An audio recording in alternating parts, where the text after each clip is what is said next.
Thiruvananthapuram കിഴക്കേക്കോട്ടയിൽ bus ജീവനക്കാരുടെ അനാസ്ഥയിൽ ജീവൻ നഷ്ടപ്പെട്ട ഉല്ലാസ് മുഹമ്മദിന്റെ മരണവാർത്തയുടെ ഞെട്ടലിലാണ് കൊല്ലം തട്ടാമലയിലെ ജനങ്ങൾ.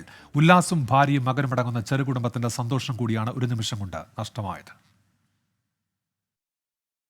കിഴക്കേക്കോട്ടയിൽ ബസ്സുകളുടെ മരണയോട്ടം നഷ്ടപ്പെടുത്തിയത് ഒരു കുടുംബത്തിന്റെ ആകെ പ്രതീക്ഷകളാണ്.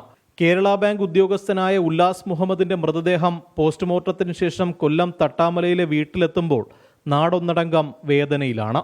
കൊലപാതകത്തിന് സമാനമായ പ്രവൃത്തിയെന്ന നിറകണ്ണുകളോടെ കുടുംബം.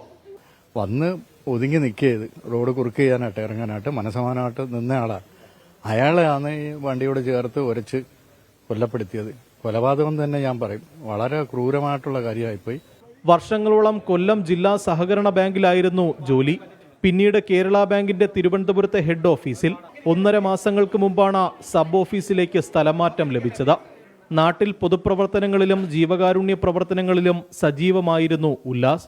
വളരെ സത്യസന്ധമായും വളരെ വിശ്വാസപൂർവ്വം ഈ ജോലിയൊക്കെ കൈകാര്യം ചെയ്യുന്ന ആളും വളരെ ആരോടും ഒരു ദേഷ്യമില്ലാതെയും നാളുടെ സൗമനസ്യത്തോടു കൂടി പോകുന്ന ആൾ.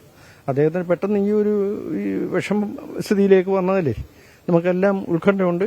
സത്യം പറഞ്ഞാൽ നമ്മളൊരു പ്രശ്നം ഉണ്ടായി കുറച്ച് ദിവസം അതിൻ്റെ പുറകിൽ അത് എല്ലാവരും അങ്ങനെ തന്നെയാണ്.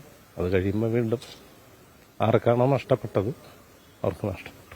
ഉച്ചയ്ക്കത്തെ ജുമാ നമസ്കാരത്തിനായി പള്ളിയിൽ പോയി മടങ്ങുകയായിരുന്നു ഉല്ലാസ. സെക്രട്ടേറിയറ്റ് ഉദ്യോഗസ്ഥയായ ഭാര്യയ്ക്കൊപ്പം പോയ ഉല്ലാസിന്റെ മരണവാർത്തയാണ് പിന്നീട് കുടുംബം അറിഞ്ഞത്.